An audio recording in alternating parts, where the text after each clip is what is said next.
Oh, yeah, those things are sticky. They are. I know.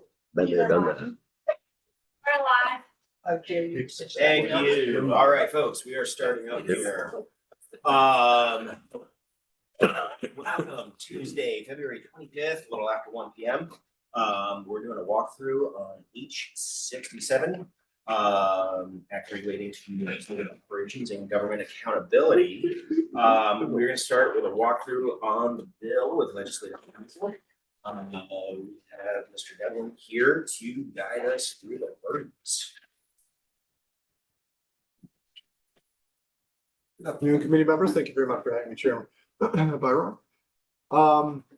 Indeed, in front of you, you have H67, a act relating to legislative operations and government accountability. I figured it'd be useful just to paint a thumbnail sketch of some of the history behind this bill. With the dissolving of the standing GAC, Committee on Government Accountability, as GAC, a summer government accountability was made 2 summers ago now.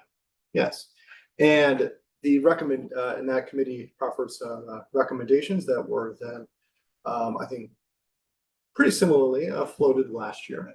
And this is essentially a rerun of some of those of the bill that was encapsulated some of those ideas that came out of that summer committee.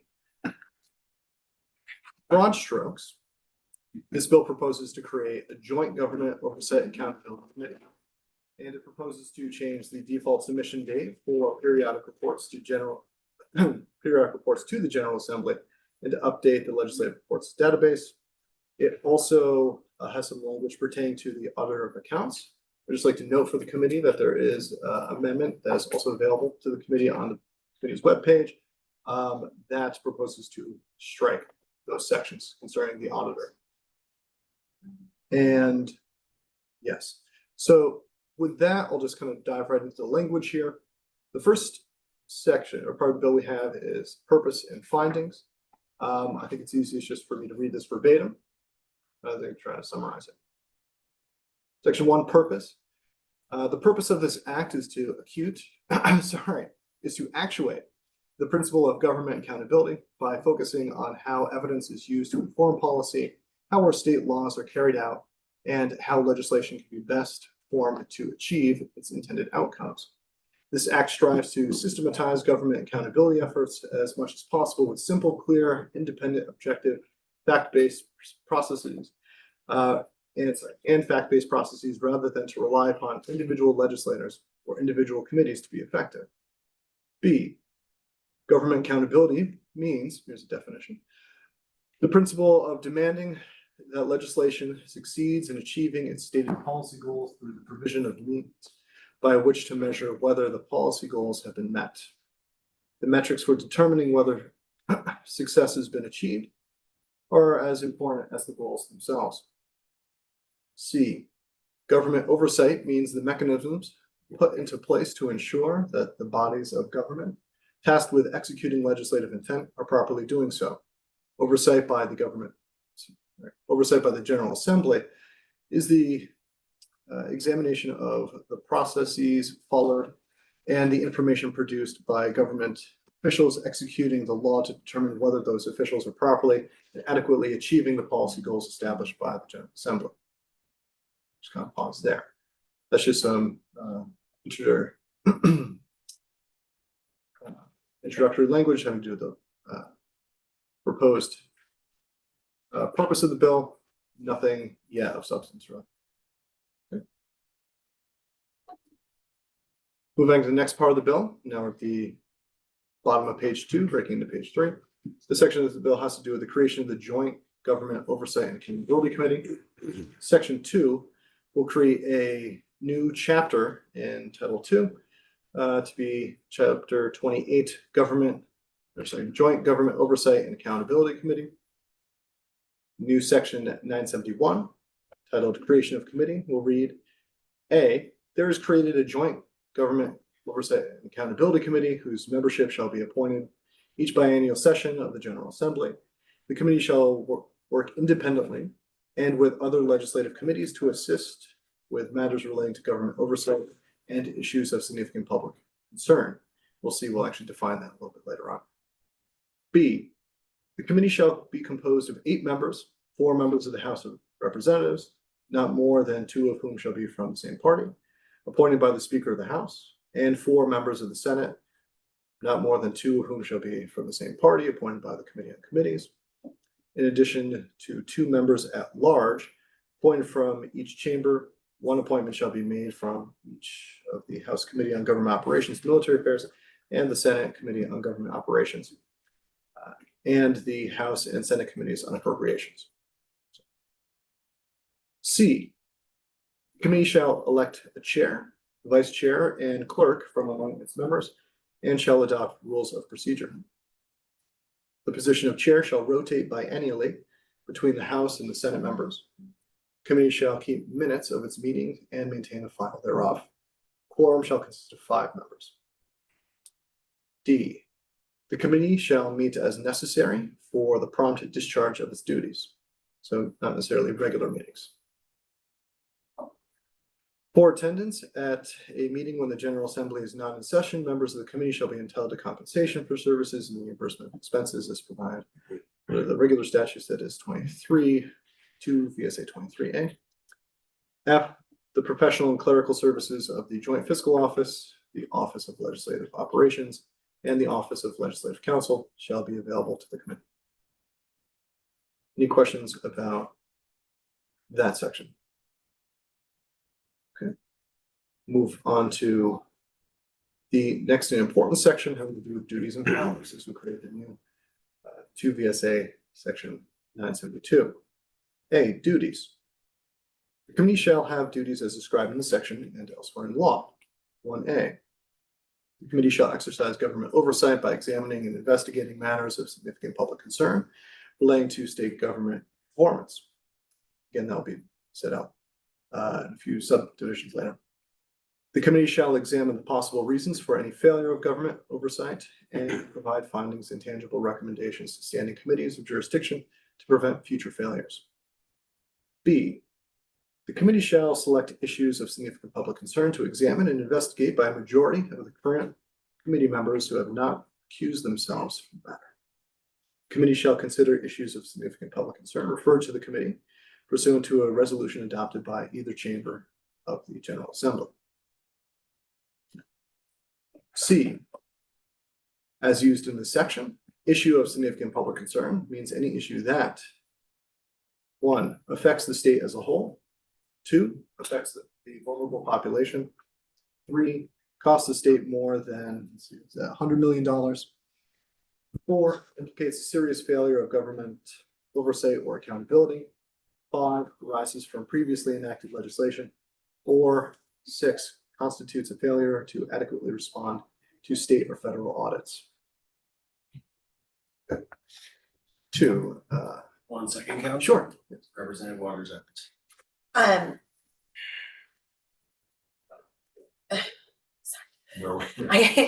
was just, so that or in Yes. section 5 that says arises from previously enacted legislation, or Mhm.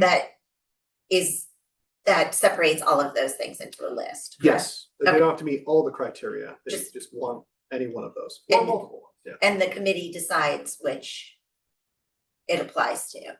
Yes, Yeah, so let's see, so in the previous subsection B, the committee itself can select it by a majority vote.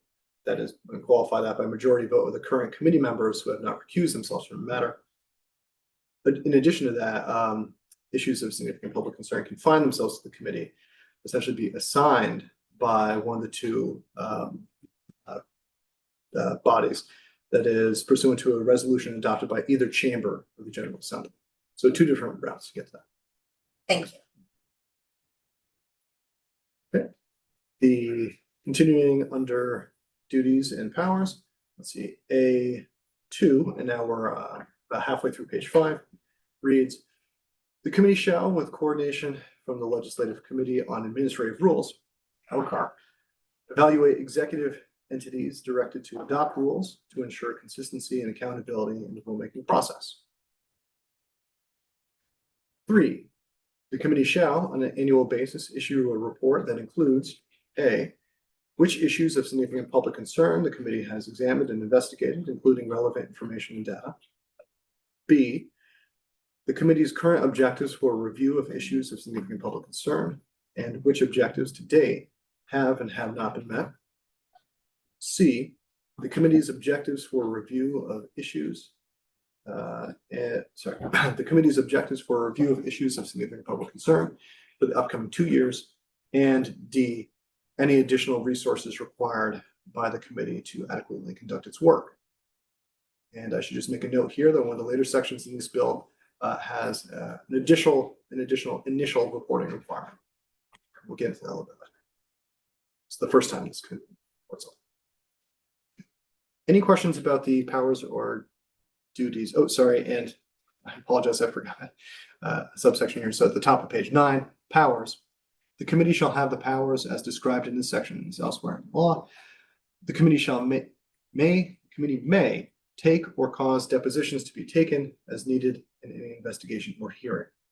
So that being said, then that includes all the powers and duties of the commission. And but like any further detail on these. Representative Nugent. I noticed further up a little bit, it talked about using this to examine failures. But it doesn't, as far as I can tell, talk too much about like just evaluation in general. So is the idea that it would be focused on things that are clearly failing, or is it an evaluation focused entity? I believe it'd be really up to the committee itself to kind of make that determination exactly when something crosses the line from chronically unsatisfactory to an issue of public concern.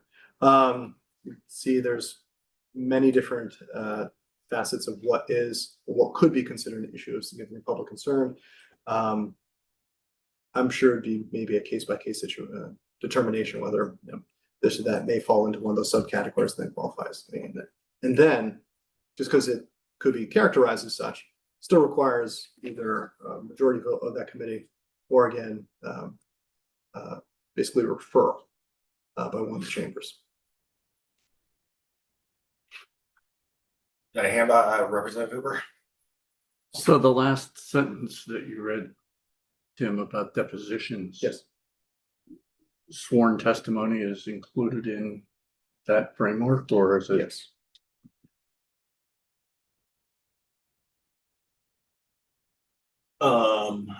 And then I guess my question in there is, there's no language in here around subpoena power, right? It's just the ability to, Yes, that's propose and investigate. correct. Yeah, the subpoena power was in a version of this bill last session, but it's no longer. I just wanted to make sure I understood that clearly. It wasn't falling under the investigation umbrella. Correct. Anything else? Representative Hoover? So in the context then of subpoena not being here, what does take or cause depositions to be taken? So taking deposition would be essentially inviting testimony, or causing would be delegating that to really whoever the committee sees fit as to take testimony on their behalf. No compulsion. The subpoena would be the compulsory element. Okay. Thank you for that clarification, Council. Section 3, and we're near the top of page 6 here. First annual report of the Joint Government Oversight and Accountability Committee. So again, at the bottom of the previous page, and enumerated various items that need to be included in this committee's annual report. This is just a one-time initial item right here to be added to their very first annual report. Starting on line 6 reads, the Joint Government Oversight and Accountability Committee shall include in its first annual report required by 2 VSA, section 972A3, that's above language, of analysis of whether the General Assembly should empower the committee to issue subpoenas and administer oaths in connection with its examination investigation of matters of government oversight and accountability related to the issue of significant public concern. Committee shall also include in its report a recommendation for whether the General Assembly should add a staff member dedicated to supporting the committee in its work. So Representative Hoover, to your inquiry before, this will essentially require that committee to make a determination whether they believe having that subpoena power would be beneficiary to their work After the fact. after approximately 1 year. Okay. Now we're ahead of ourselves. Okay. Although I should note that I don't believe there's a actual date to which that when in the year that report would have to be issued. Yeah, so, okay, so you're saying, yeah, there's no due by date for the report itself right now. Alright. We talk about that there. The next part of the bill, and we are now on the bottom of page 6. This has to do with Chief Performance Officer Annual Report. And some what this does is kind of clean up some outdated language. So with the repeal of the previous GAC, Government Accountability Committee, there are actually still some references left in it inadvertently throughout, or in one section of the VSA here. And so we have that being updated, rather just taking out a reporting requirement, that is who the Chief Performance Officer should send an annual state outcomes report to. You just kind of, rather than dissolving that requirement, we would redirect that to this new committee here. So you can see, breaking to page 7 here, we have just references to the now Joint Government Oversight Accountability Committee. Chair Byron, would you like me to read through this or just? Might as well. Okay. So section 4 will amend 3 VSA, section 2311, and it's titled Chief Performance Officer Annual State Outcomes Report. Specifically, will amend subsection C, titled Approving Population Level Indicators. 1, annually on or before March 1st, a standing committee of the General Assembly having jurisdiction over a population level quality of life outcome as set forth in subsection B of this section, or the Chief Performance Officer shall submit to the Joint Government Oversight and Accountability Committee a request that any population level indicator related to that outcome be revised. If that request is approved by the Joint Government Oversight and Accountability Committee, the Chief Performance Officer shall revise and report on the population level indicator as in accordance with the approval, with that approval and this section. D, the report shall set forth in this section shall not be subject to the limitation on duration of the agency report set forth in 2 VSA 20D. That's some inside baseball kind of stuff right there. But essentially, one of the responsibilities of the previous GAC was to weigh in on certain indicators for overall health and happiness of Vermonters in general. And so the these population level indicators were things like I can't anecdotally off the top of my head, or how many people are smoking, things like that. And every now and then they were to be revised and adjusted depending on what kind of information actually we wanted and to be found useful by previous GAC.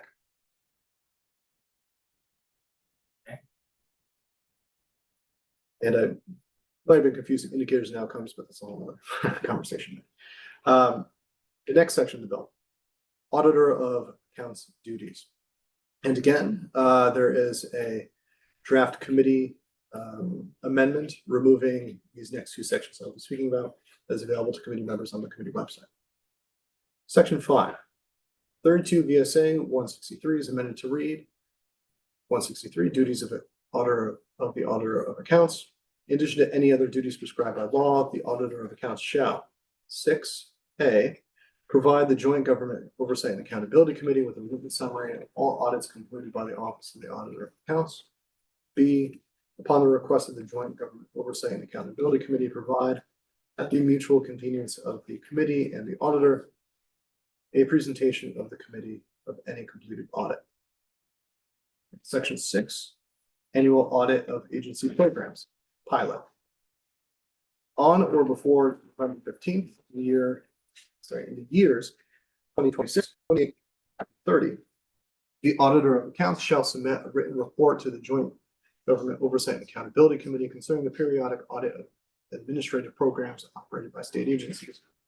The auditor of accounts shall select not more than 5 programs to study during a given 2-year reporting period and shall examine the efficiency and outcomes of the selected programs, including an analysis of the performance measures for each program and whether the outcomes align with program objectives and goals. There's the next section of the bill, periodic. Section 7 will amend 2 VSA, Section 20, titled Limitation on Distribution and Duration of Agency Reports. Briefly, right now, just quickly summarize this section. By default, annually required reports to be delivered to the legislature by January 15th. This should just kind of push that to an earlier time of November 15th. I believe the thinking behind that is so that legislative members can receive the information they may want to use to affect legislature before the term actually begins. And so subsection A will read, unless otherwise provided by law, whenever it's required by statute, rule, or otherwise, an agency, department, or other entity, just broadening that requirement, submit an annual, biennial, or other periodic report to the General Assembly. That requirement shall be met by submission by November 15th of copies of the report for activities in the preceding fiscal year to the clerk of the House, Secretary of the Senate, the Office of Legislative Operations. And here's some new recipients here. Chairs of legislative standing committees of jurisdiction and such individual members of the General Assembly or committee that specifically request a copy of the report. Reports shall also be published on the agency's website. No general distribution or mailing of such reports shall be made to the members of the General Assembly. There's questions there before moving on to the next section. And then this section will also add a new subsection E, which has to do with anticipated tardiness of reports. If it becomes apparent that any agency, department, or other entity directed by the General Assembly to report on a matter that the agency, department, or entity will be unable to do so within the required time, the reporting agency, department, or entity shall inform, if applicable, the relevant legislative committee's current chair, the committee assistant, and the Office of Legislative Operations of which report will be late, why, and when it will be delivered.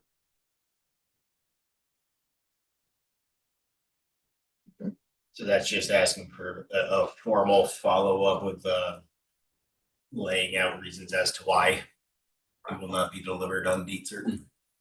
Correct. Still need to get them in by November 15th, but if there's any sort of snag or for whatever reason that it's anticipated that that may not be possible, there needs to be a explanation provided to those committees of jurisdictions and other relevant parties as to why, when that could be expected.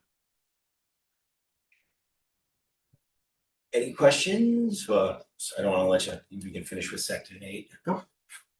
Date, this actually I'll take. Thank you. Nice. All right.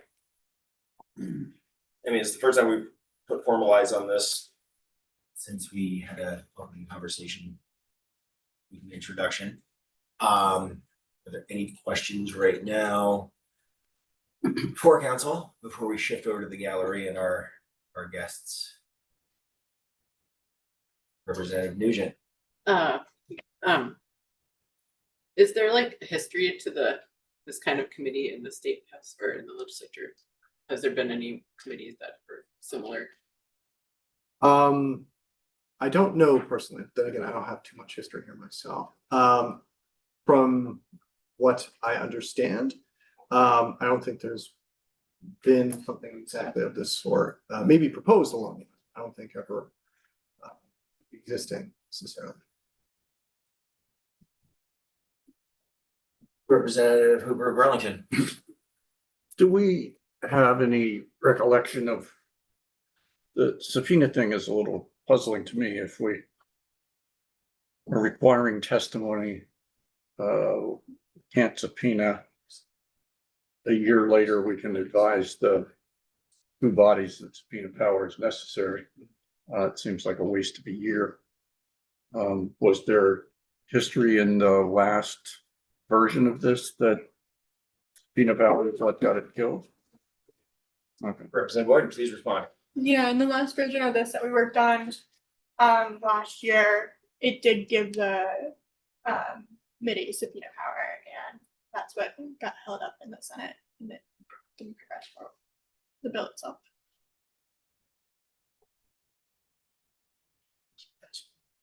And Representative White, do you recall the conversations with the Senate and the testimony, what the hang up with that subpoena authority was? Just particular members who did not enjoy it, and Feel it was a worthy power of the group? yeah, they had concerns about it.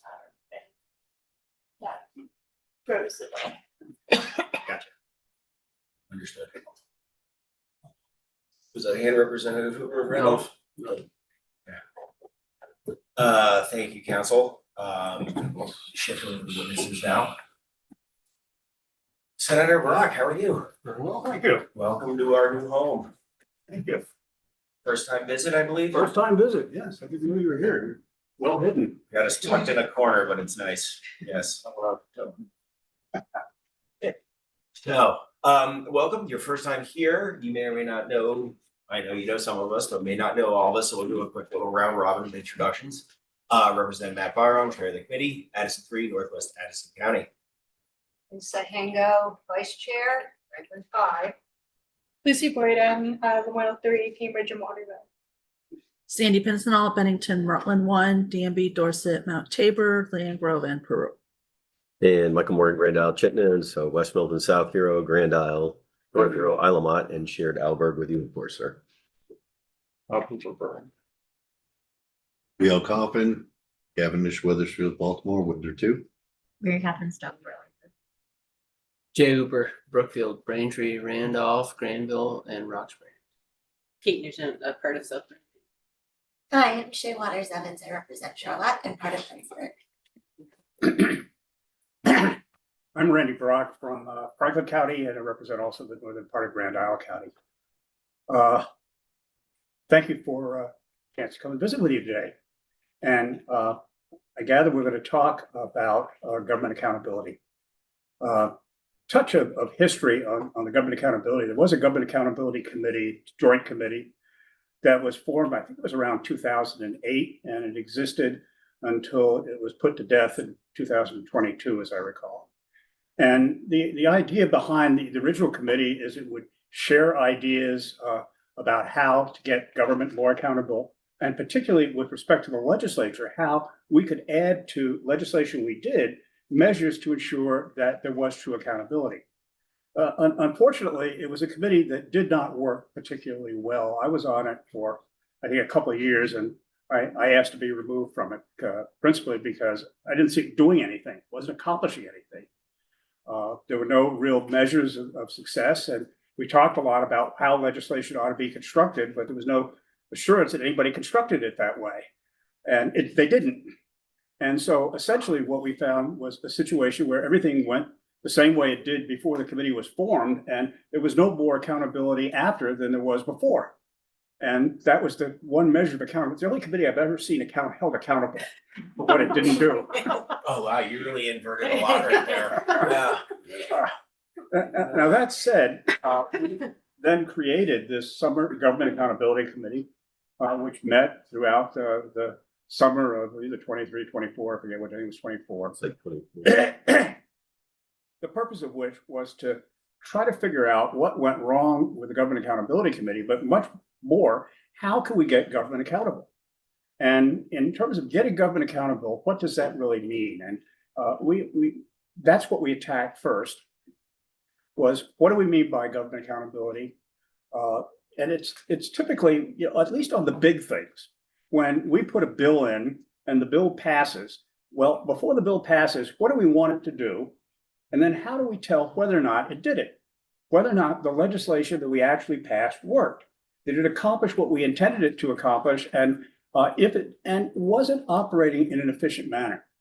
One of the things that, if you've been around here for a while, we pass lots of bills and then we get a report back, because we always put in, the agency will report back to us by January 1 of the following year, the results of that. But the reports back, A, weren't consistent, B, didn't always get delivered, and C, if you read the report, it didn't tell you anything you didn't know before you started. It was, and the thicker the report, typically the less valuable it was, because it was a regurgitation of a whole bunch of things that weren't related to, well, what did it do? Did it save us any money?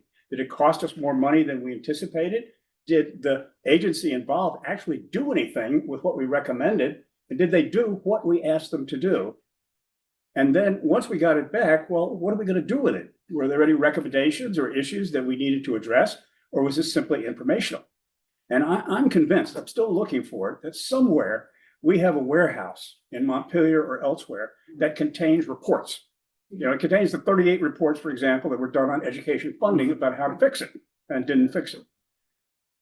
We have a lot of stuff that we ask people to do for us, and they give us reports of what they've done, and we don't do anything with the report, either A, because we didn't have the will to do it, B, we didn't know how to do it, C, we couldn't afford to do it, and we had a question about whether or not what they asked us to do is what we really needed to be done in the first place. There's inconsistency we found also in what committee chairs, both in the House and the Senate, did with the information. You get the report back, and JFO now produces, and they didn't at that time, a long report of here are all the things that committees have asked agencies to do and report back to the legislature. And you get that typically in the first week of the session, and a significant number of committees don't look at it. Or if they do look at it, they don't ask their members to even advise their members that the report or reports is there. And there's no consistent method of how do you evaluate what you've got. We created this Summer Government Accountability Committee in I think it was 2023 to operate through 2024. And the purpose of it was to say, how can we get better accountability for what we do?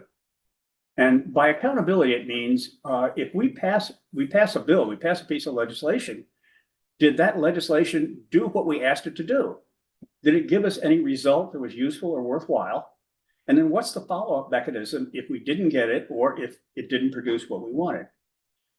The goal, among other things, was to say, if we passed something that was not particularly worthwhile, did we recognize it and did we do anything about it? Because one of the problems that I've certainly seen, I've been first elected to the Senate in 2008, and I found that so often we passed stuff that was very well intended, but we were busy going on to the next problem and not going back and look at whether or not we actually did anything that was worthwhile. And the object of the Summer Government Accountability Committee, and it was co-chaired by myself from the Senate and Representative Brumstead from the House, was to actually try to fix that problem and to say, how can we get something regarding accountability that helps us achieve the results that we want to achieve and measures whether or not we've achieved it. A major element of going back and looking was the independence of looking. Because it's very difficult if you're on a committee that did something and it didn't work, to concentrate the next year on telling people why what you did didn't work and why it didn't accomplish what you wanted to. And people don't typically volunteer to do that. We have in state government an independent agency, the State Auditor's Office. And I see Deputy Auditor is here today. And that is an office that does do that on occasion. I was fortunate enough to be state auditor before I joined the Senate. It's hard for the auditor to do it as well, but at least it's an independent office that operates alongside some pretty standardized principles that exist throughout the audit community that measure how things work and report on it. But the auditor's office is limited. And the first line of defense in accomplishing what you want is the agency that's set forth to accomplish it. And the first part of that is for that entity, the legislature, to really define what it is that it expects. And that we don't always do in bills that we pass. And we always have this tendency never to go back and look at it again with the kind of discipline. And in many cases, I've seen committees that at the beginning of the year have the list and don't talk about it. And never discuss, here's what we did last year, here are the bills that we passed, here's what they intended to do, and here's what they did. And are there problems, are there holdups, are there delays, are there issues that we ought to consider? And that just doesn't happen. We don't have a process of discipline. We did in this committee, we had, I think, 5 meetings, and they were actually pretty well organized meetings. We had legislative counsel assisting us, and I think they did a great job in kind of pinpointing the sources of information. We went to NCSL, and I believe we went to the other body as well to look at what other states were doing. We did, an examination of how every state that had a measurement process did it and what worked, what's been in place. And we found a couple that were pretty good. One was Maine, that had done it for a limited period of time. And the best we found was New Mexico, who did it, for I think 20, 30 years. They had a long process in place to do it. And theirs we thought was an excellent process. We had representatives of New Mexico visit with us by Zoom at length and provide us with a lot of data and documentation about the kinds of things that they were doing. And we suggested that the New Mexico approach was a pretty good one. And we created a report. Our report was to go to the Government Operations Committee in each chamber so that they had the authority to actually do something with the report. They didn't do anything with the report. And that's the issue of accountability also, at least in the term for which the material came. I think Representative Brumsted had taken the lead, and I know we did testify before, I certainly remember testifying before Senate GovOps in 2024. They just didn't get to it. And I believe they did it to the House as well, but I still remember that. Okay. Representative, what year was that? That was in 2024. Okay. Yeah, 24. And for how many years were you the auditor? 2 years. 2 years before I joined the Senate. Yeah. And I have a background in that field beforehand. I was a general auditor for investments, et cetera. That report, you think we can still act on that? On the report that we did for that one for this committee, basically, the report is available online. If you go to the 23-24 legislative session, It's posted on. Yeah, we have it. Page under Senator Sure. Roxton. Yeah. and this is the report. It's not a tremendously lengthy report. A lot of this, were things like New Mexico and list of witnesses and so on and so forth. And the actual substance of the report is not that many pages long, and there is an executive summary of the report. And I don't know if you want me to go into that or not. I have a hand up over here from Representative Boyden. I would Yeah. still like to get to Deputy Auditor Ash, and we Yeah, do fine. have the Treasurer's Office coming in 17. Well, I know that the Treasurer's Office is familiar with what's in the report. The Auditor's Office, we called on to assist us as well. Representative. I just want to clarify that at least the House Committee, we did act on the report last year. You all had submitted a short form Mhm. bill, no language, so we used your report to draft the language, which is what we're circling back. Well, it's just something just to summarize it. I'll end up so I don't take Tim's time. I think this is an important issue. The accountability of what we do. People constantly want to know: have we actually accomplished something? Did we do what we say we were going to do? And did we, particularly when it comes to spending money, are we spending money needlessly because we haven't gone back to look at what we did and how we did it? And this is designed to focus on that. So I think it's something I recommend highly to you. Really appreciate your time, Senator, and we will definitely follow up with questions if we have them that Thank you. to direct towards you, sir. I appreciate it. Auditor Hoffer, good to see you, sir. Thank you. He's We muted. got you out on mute. Thank you. we Glad I go. could make it. It was a close call. Yes, I Sorry heard for that. my- I'm glad you're here. Yeah, I'm looking a little casual. Sorry about that. That's all right. I'll just echo Senator Brock's comments. I'm a big fan, as you would imagine, of transparency and accountability in government. In fact, interestingly, I did some contract work for then Auditor Flanagan in the 90s. And at that time, the legislature had recently adopted 32, I think 3027 or C7, that requires all departments and agencies to include in their budget submissions performance measures. And there was some resistance to that. It was too bad. But at that time, I did some work for Ed to find out, well, how are we doing? Are people actually measuring performance? And it was a mixed bag back then, as you would imagine. This really has to come from the top. And I'm not persuaded that any of the governors I've seen or served have really taken this seriously. It's too bad. So it's great that you are. I really support this. What happened as a result of that work is that Flanagan's successors, both until Randy and then Tom Salmon himself, our office shifted, as I think you know, entirely into performance auditing. And the financial audit and the compliance audit, single audit, are now done by contractors, which leaves us free to do this. Having said that, this is a huge business, state government. It's $8 billion, and we've got 11 auditors. So there's a limit to what we can do. So I'm grateful for all the help, I think, of us working together, all the help we can get. You guys will have to make some interesting choices about the selection of what programs or departments you choose to investigate. That's always an interesting question. Having said that, I know you'll find a way.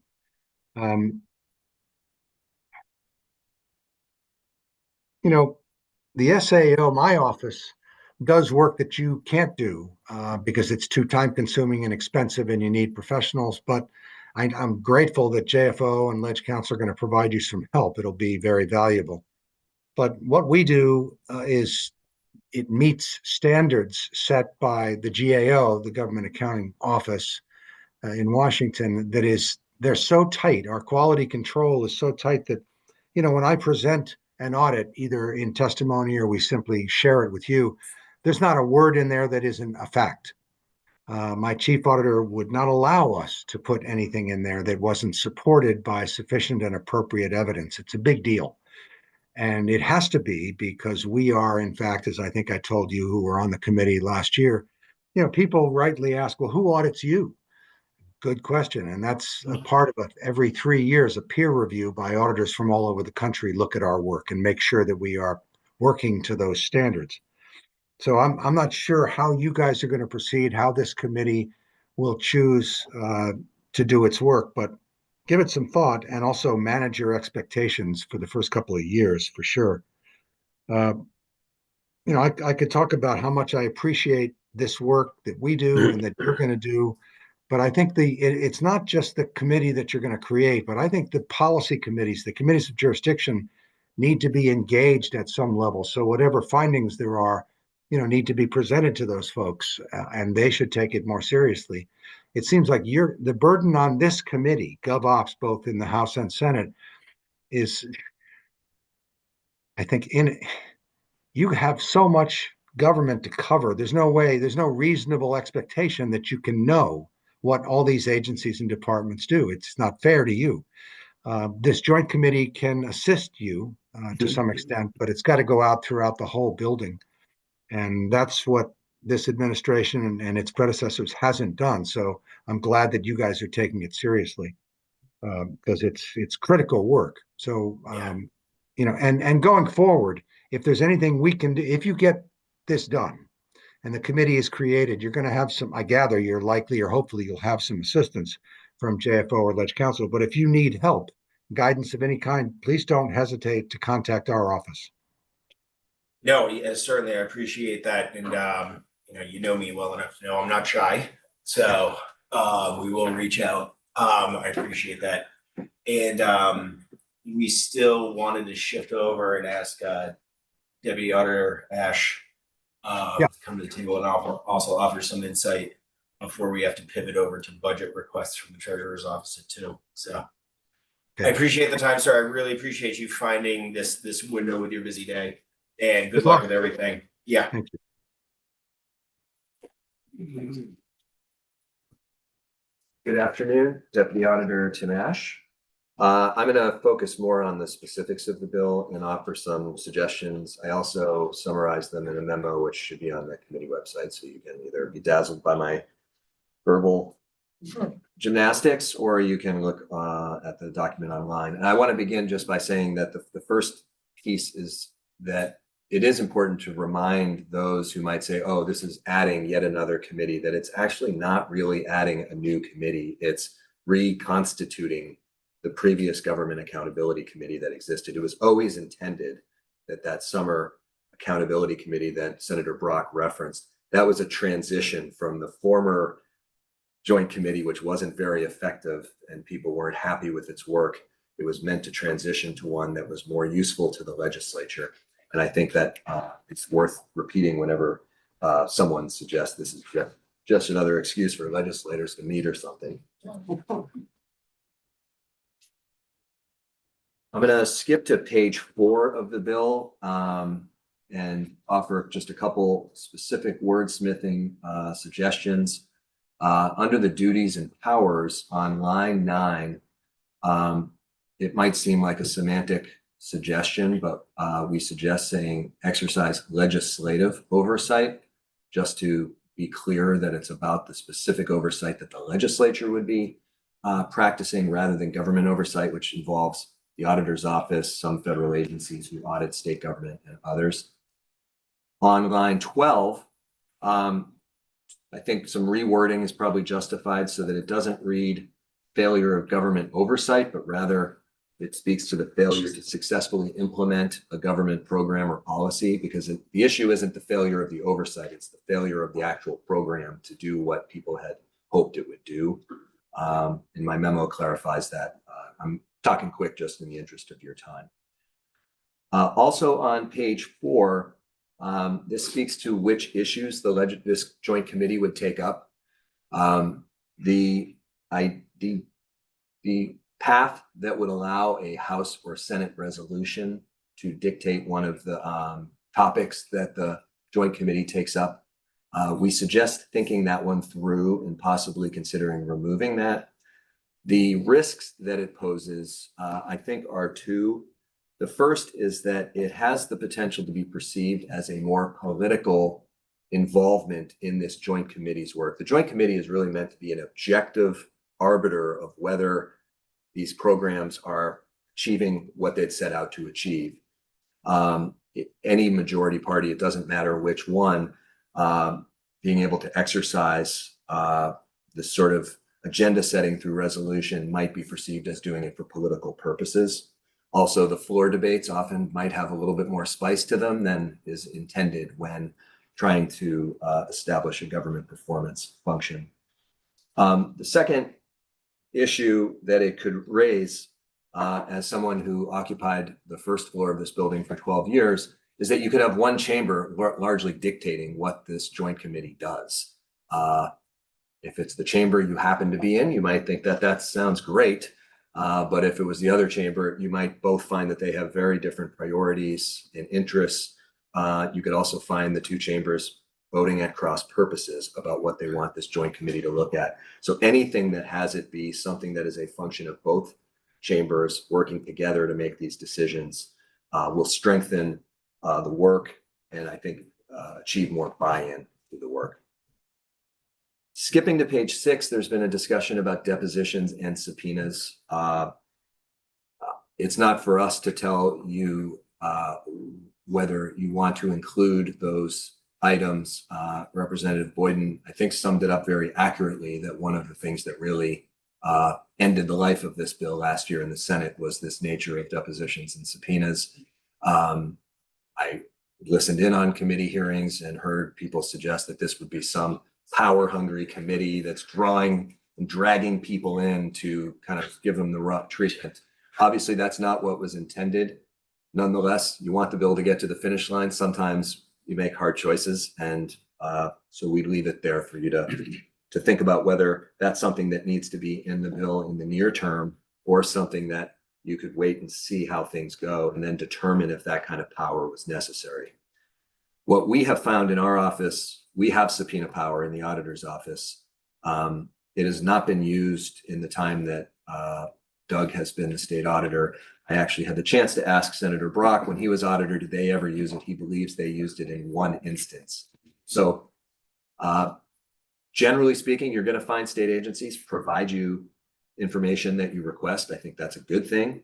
And certainly this joint committee could see whether they were having success getting the information that was requested, and then reserve judgment on whether depositions or subpoena power are something that you need to return to. Section 4, which is really the housekeeping language that Tim described. And I just want to emphasize that this is a section where I would make the housekeeping changes and not discuss that section any further. The previous Government Accountability Committee, no one in this room served on it, I don't believe. Senator Brock did. He was telling the truth when he said he asked to get off the committee. I should know because he asked me to remove him. And he was not the only one. And the reason was because the committee was established, as Senator Brock said, in about 2008. It might have been a little before or a little after, with several, the vision included several aspects. One was that it would perform a general government oversight function. Something goes wrong in government, there's a committee designated to say, well, what happened? How can we learn from this and avoid it again? The second piece, and what really dominated its activities over the years, was this annual outcomes report with outcomes and indicators. And it drove members of the committee batty what they perceived as semantic discussions that never ended about those matters. And they kept saying, but wait, EB5 just came crashing down and we're talking about the difference between an indicator and an outcome. Why aren't we doing what our constituents care about the most? And that would go on year after year. And many people have tried to improve that report. We did a sort of an investigative report pointing out the weaknesses of that. It has largely just remained in its weak form. So make the housekeeping changes we suggest. Don't otherwise spend your time on that. Section 5, I think I heard that the amendment might remove Section 5 that the committee is proposing. We would welcome the inclusion of Section 5. It requires, the only thing it requires of us, additional to what we do, is a more formalized relationship with this joint committee to make sure that when we have recommendations about how to make things work better, there's a repository for that and a committee that's really dedicated to taking those recommendations and following them. The second advantage is that many of our recommendations are, if not primarily designed, one of the primary benefits is to help you do your job better.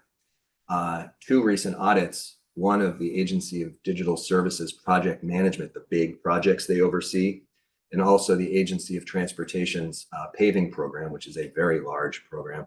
Both of those had recommendations which the primary beneficiaries would be the legislature.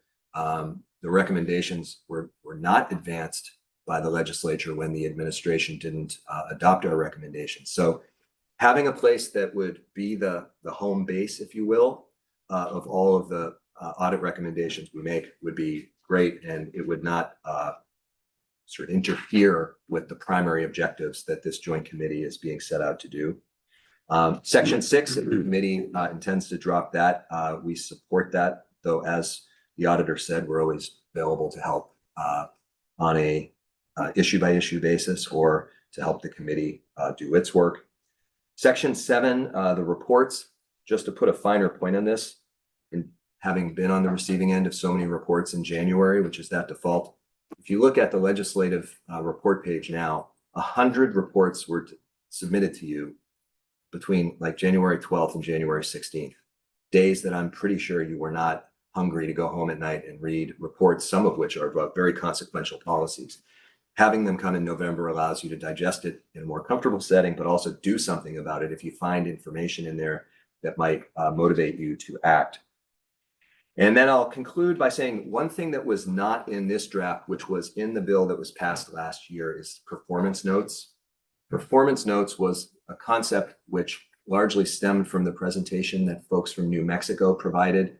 Were you on the summer committee? No? Was it? Okay. The folks from New Mexico were really fantastic. Now, their whole system had been developed to include this performance note function. But basically what it did was something akin to what Senator Brock described. If there was a major piece of legislation coming down the pipeline, the bill would include in it dates by which the administrating agency would come to the legislative committee, in this case, this joint committee, and report how close they were to meeting the objectives that were reasonable at those sort of milestone time periods. So it might be once every quarter, it might be once every 6 months, but these would be occasions for this joint committee to say, you know what? We passed this huge childcare bill. You were supposed to adopt these rules by this date. You were supposed to make these investments by this date. Where are you at? And if you haven't met them, give us the explanation of why, so we know if it's ignoring our directives and what we passed in the laws, or if it's that external factors conspired and despite your best efforts, you haven't been able to meet them. That is something that could be done either by including something like that legislatively, or it could be something that you work with the Joint Fiscal Office and Legislative Council to do a little, almost like a little trial balloon on a few bills that come through the process. So it doesn't require legislation to do that. But we think that that is the kind of consistent process that would allow what has been elusive other committees other than government operations to buy into these things, to realize that it could be a plug and play mentality. What are the sequential things we're expecting? When do the agency said they're going to do them by? And then when should we ask them to come to show us that they have done it, with your staff helping you along the way? So those are the general overviews. And just to echo Doug, this is, we find this very welcome, and we'll of course support the work as it goes through the process, including advocating for the bill in the Senate should it make it. Representative Hoover, do you have a question?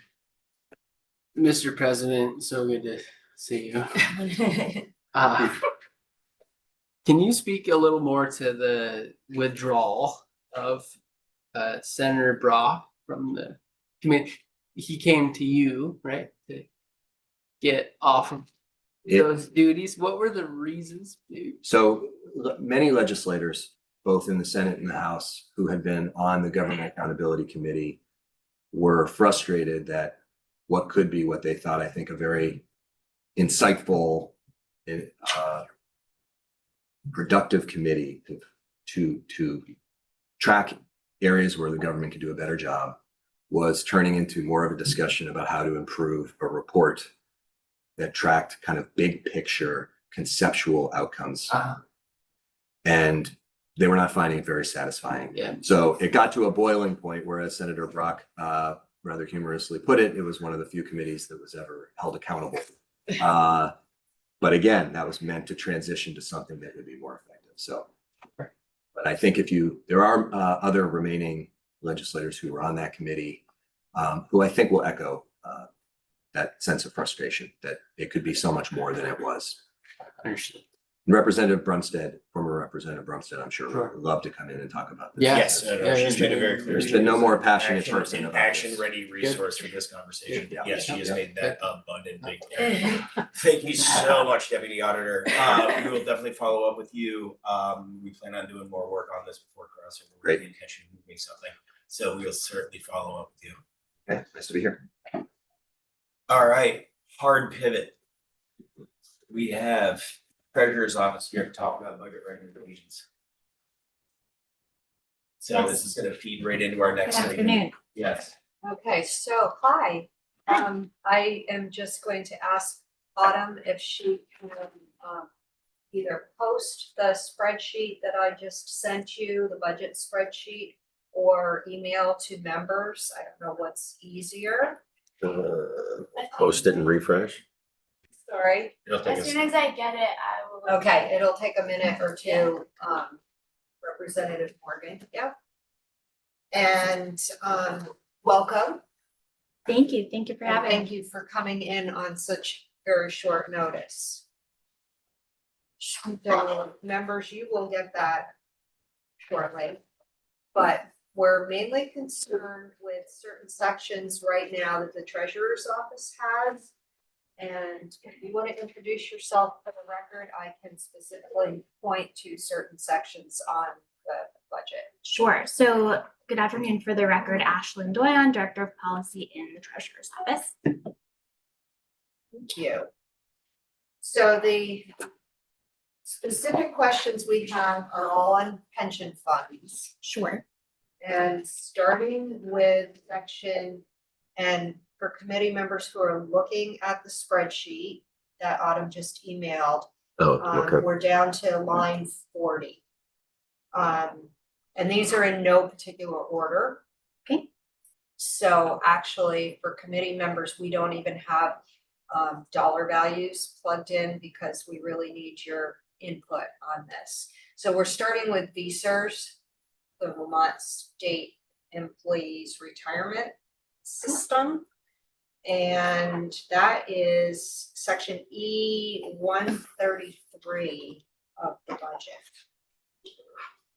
So mainly what we need to know is the budget language says something, but we need it translated for us in plain English. Okay. I am waiting to download the Sure. spreadsheet, but well, I don't have it in front of me, and maybe you do. Could you read me the sentence and then I could explain?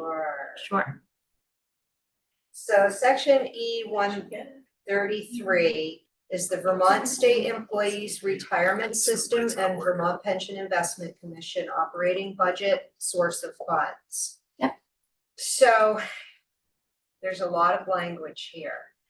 Of the $3,293,134 appropriated in section B-133 of this act, $2,247,471 constitutes the Vermont State Employees Retirement System operating budget.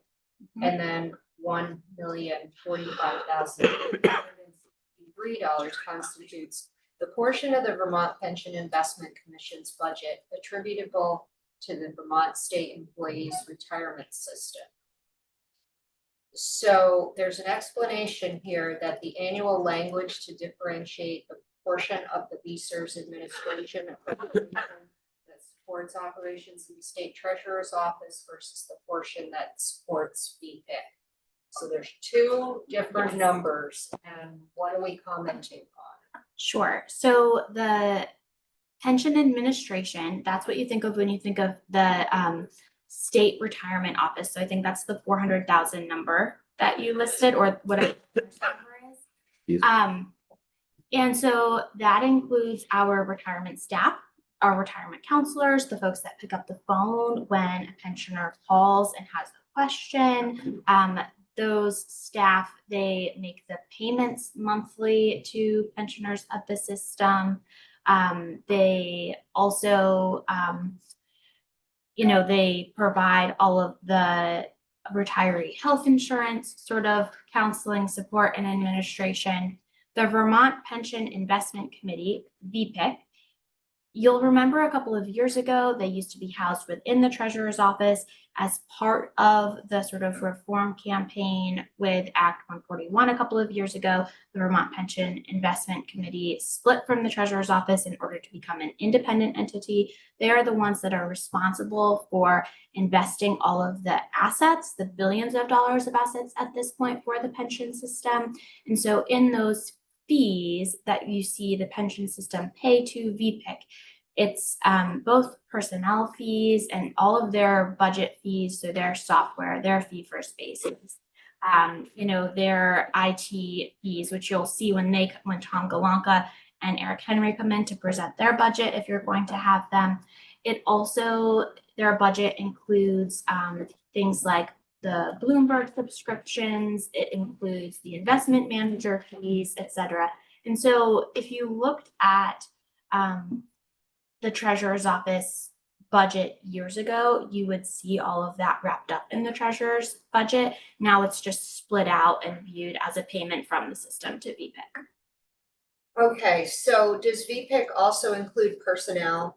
Does that number also include personnel? The VPIC personnel, yes, I believe. Yep. Yep. So I'm gonna apologize to the committee because I did not plug in any of these numbers, so you're looking at that part of the spreadsheet isn't gonna be helpful to committee members at all. What the spreadsheet's gonna be helpful for is the next part when we have a committee discussion.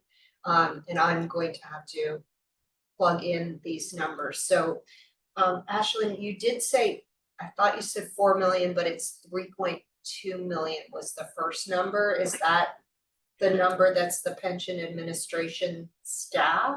I'm having trouble following only because I don't have access to the spreadsheet that you're looking Well, at. the spreadsheet doesn't have the money in it, it doesn't have the dollar numbers in it, and I apologize for that. I'm actually looking at budget language. Do Okay, you have your budget language, what you've requested for each section of the budget or not? well, we have the budget language that we requested, like budget requests. As far as the budget language that the governor requested, which usually includes all of that standard language, I can find it, but I don't have it up currently. Okay.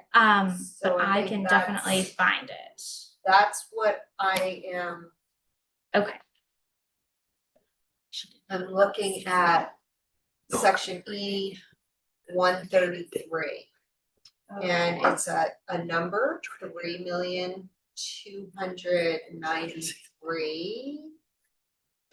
3,293,134. And I'm putting this in the spreadsheet as I'm Yes, talking. so that's the 3.2 million and change is the combination of the state employee system operating budget, which is 2.2 million and change, and the 1 million and change is the VPIC portion of the budget. Okay, so when we comment on this, because this is new to me, when we comment on this to appropriations, do we need to break that out, or are we talking about the total number of 3,293,000? I think that you can talk about the total number of 3,293,000, but I just want to be clear that while this is new language for this year's budget, and I think it was in last year's budget as well, this is not a new appropriation. This is something that happens every year. There's just new language required around it because of the split from the treasurer's office that VPIC had. Okay. All right, so that's good for me to know, and again, apologies to the committee members, because you do not have the language.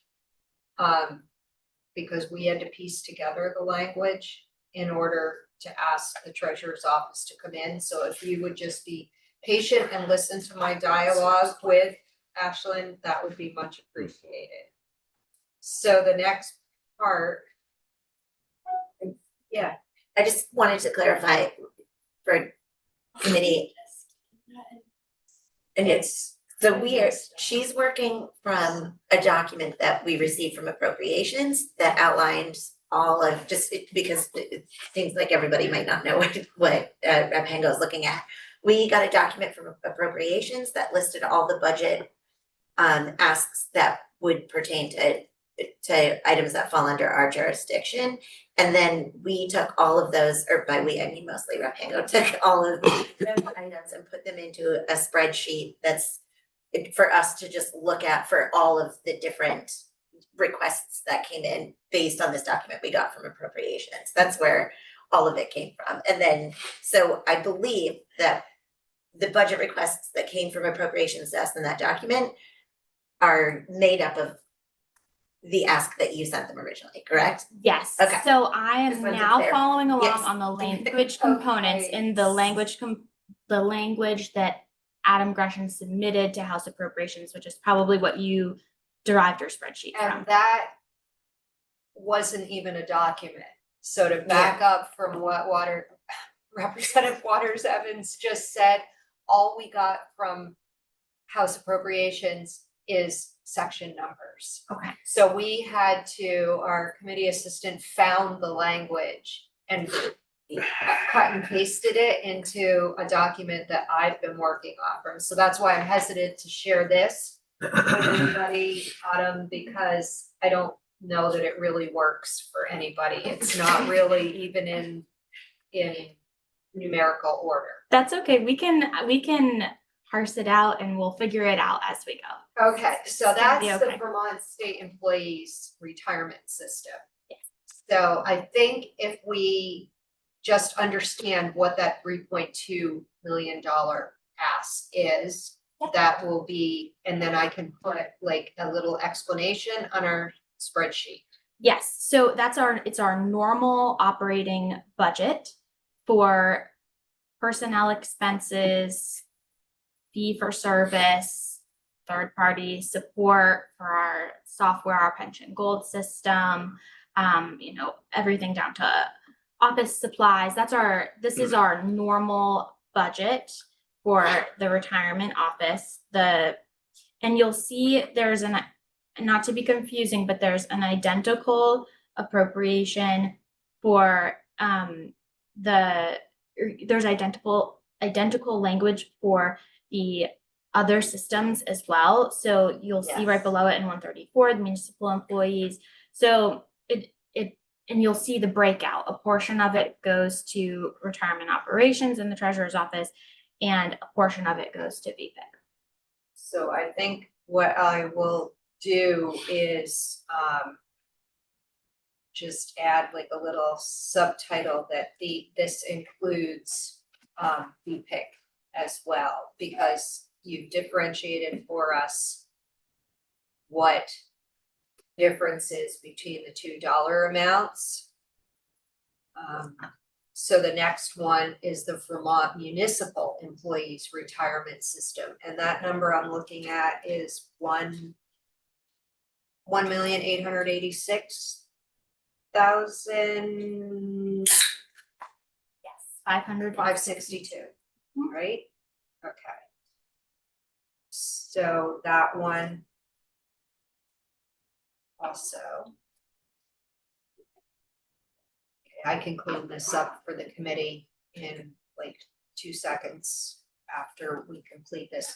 I don't want to take up any more of your time because I know you have to be somewhere. Okay. So the next one is VSTRS, which is the Vermont Retired Teachers Association, correct? Yes, the Vermont State Teachers. Vermont State Teachers. And that is a different section altogether. That's E514.1. And this is where I have to start hunting for it because it's not quite in order. Yep, Vermont State Teachers Retirement System and Vermont Pension Investment Commission, which is VPEC. And that number is $3,820,073. Oh, 73? Yes. $73, okay. So there, again, it's normal operating costs for all of these. Yes. So it's whatever your office incurs in terms of staffing, supplies, subscriptions to financial software. But Yes. it's not the actual pension money itself. That's This is correct. just the administration of the pension funds. Yes. Okay. And it is for some reason broken out to have in section E515, the Vermont State, retired teachers' healthcare and medical benefits. And I'm not sure why theirs is broken out separately in the budget and nobody else's is. So, there's a historic reason for this, and we call this the Artham. Admittedly, I was not around when this was created, so I'll look to Deputy Treasurer Gavin Boyles if he has any other historical context that he remembers. But you'll see here in E515, the annual contribution to the So you'll see this. This is the funding of what we call the teachers OPEB, so other post-employment benefits. This is largely the teachers' healthcare. So you have 79 million, almost 80 million, of which 71 million shall be the state's contribution and 8.9 million shall be from the annual charge for teacher healthcare contributed by employers. So basically what you have here is both the normal cost and the remaining portion of the ADEC for the OPEB. You'll remember as part of Act 141. Okay, and here's the explanation, which you can probably say it much better than I can right below it. This is standard annual language, which allows the normal contribution to be funded with education funds. The 8.9 million new teacher healthcare annual charge contribution reduces the education fund component of the normal contribution by 2.7 million and the general fund component of the accrued liability by 6.1 million. So, because of that legislation, the state's obligated payment to this is down by $8 million, down to 71 million. That's the number we need to be using for our commentary on the budget. No, your commentary on the budget will be the full 79? The full 79. Okay, and I guess I don't entirely understand why it's the full amount if the teachers are contributing the 8 million themselves, or is that not what that means? So the 8.9 million is the part that's broken out. It's called the new teacher healthcare annual charge. So I think that there is a fee for new teachers that come on. Is this what this is? The new teacher healthcare assessment? I believe so. Yeah, so there's an additional fee that schools have to pay when they hire a new teacher in order to fund this fund. And it's a mechanism that was implemented to make up for past underfunding of this benefit. And so I think what this language is saying is that the administration has phrased it a little bit differently than we do, but it's just saying that the 8.9 million from that fee is reducing the overall payment that you would have had to have made otherwise. So it's a total of 79.9 million that you still have to pay, but this language just wants you to know basically that 8.9 million of that is derived from this relatively new fee. Okay, so that $8.9 million is paid for by, is it paid for by the education fund? We call it the new teacher healthcare assessment. Yeah. And I'm not sure, our director of retirement operations, Tim Duggan, is on vacation this week. This Okay. is sort of an in the weeds question that I would want him to affirm. But I'm not sure, because this is not a charge that's sort of like levied equally upon every district. It's specifically for new hires. And so I'm not sure how that's distributed throughout the rest of the education funding web, but we can certainly follow up on this point. I think just generally on this appropriation is that you have language here, but this isn't a new construct. It's been happening for a couple of years now. And this is a payment that we would consider to be required for the health of the pension system and the pre-funding of the OPEB that the legislature has articulated it wants to do as a result of Act 141. Okay, all right, well, thank you very much. I really appreciate that. For the committee, pensions are extremely complicated and not something we normally delve really deeply into unless we have had legislation in the past when we had the issue with the OPEB benefits. And we did delve into it then, but that was probably 4 years ago now, if I'm not mistaken. Yeah. So this is a refresher for me, but just so the committee knows, we really need to just give a high level overview of if it's normal operating expenses, do we approve that or do we recommend meeting those normal operating expenses? So thank you very much. Does anybody have any questions for Ashlyn? Thank you. Thanks for doing that on the fly. Oh, no problem. If you have 2 more minutes, we do have some language that we requested with our budget presentation to House Appropriations. And one thing I think falls under your jurisdiction that you might be able, or that you may be asked to comment on.